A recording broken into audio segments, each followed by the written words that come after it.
ચાલો નાસ્તો કરવા. જો તમે બોટાદમાં આવ્યા હોય અને ભૂખ લાગી હોય તો ખરેખર નાસ્તો કરવા માટેનો બહુ મસ્ત સ્થળ બતાવું છું. બજરંગ ભજીયા આવું છે. બહુ મસ્તીના ભજીયા. મેન બજારની વચ્ચે છે અને ખરેખર અલ્ટિમેટ ભજીયા છે. બટેકાવાળા, મરચાના અને ખાસ તો એમની પતરી.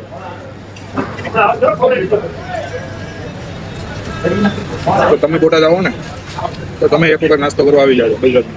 બહુ મજા આવી જાય. બજરંગ ભજીયા હાઉસ, શાક માર્કેટ પાસે, મેઇન બજાર, બોટાદ.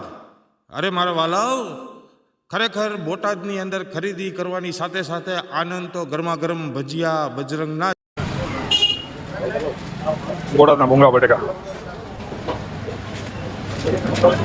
અંદાજે કેટલા વર્ષ થયા? 40 વર્ષ. આ કેટલામી પેઢી છે? આ બીજી પેઢી અહીંયા કામ કરે છે અને પ્યોર શુદ્ધ સિંગ તેલમાં. બરોબર છે. એટલે પ્યોરિટી સાથેનો નાસ્તો કરવો હોય તો આવી જજો બજરંગ ભજીયામાં. ટાઈમિંગ કેવી રીતનું હોય છે આપણું? 10 થી 3. સવારના 10 થી બપોરના 3 સુધી. અને ખાસ તમારા બટેકાની પતરીના બહુ ફેમસ છે. બરોબર છે. પતરી વધારે ચાલે છે ને.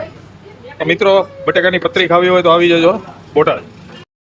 શુદ્ધતાનું પ્રતીક જ બજરંગ ભજીયા હાઉસ છે.